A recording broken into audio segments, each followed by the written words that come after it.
നമ്മൾ സ്റ്റാക്ക് കശ്മീർ എന്ന് പറഞ്ഞൊരു സൈറ്റിൽ നിന്ന് എടുത്ത ഒരു ബാറ്റാണ്.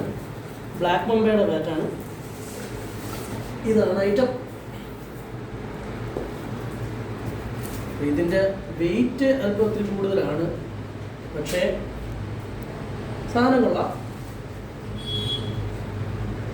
റേറ്റ് കുറവുണ്ട്, 1700 രൂപ അത്രയൊക്കെ തരുന്നുള്ളൂ. പക്ഷേ ഇതിൻ്റെ പ്രശ്നം എന്ന് പറഞ്ഞാൽ നമുക്കിവിടെ അവിടെ ചൂടാക്കിയപ്പോഴാണെന്ന് തോന്നുന്നു ഇവിടെ ഒത്തിരി ഒരു ബൾജിങ് ഉണ്ട്, കാണാൻ പറ്റുമെന്ന് തോന്നുന്നു. പിന്നെ ബോട്ടം പാർട്ടിലാണ് നല്ല വെയിറ്റ് അനുഭവപ്പെടുന്നത്. അവിടെ കണ്ട നിങ്ങൾക്ക് കാണാൻ പറ്റും, ഒരു സൈഡ് നല്ല തിക്നെസ് കൂടുതലും പിന്നെ തിക്നെസ് കുറവാണ്. അപ്പോൾ അതൊക്കെ നമുക്കൊന്ന് നെഗറ്റീവ് കമൻ്റായിട്ട് വേണമെങ്കിൽ പറയാം. പിന്നെ നമ്മൾ നാളെ തൊട്ട് കളിക്കാൻ കൊണ്ടുപോകും, കളിച്ചിട്ട് മാറ്റും.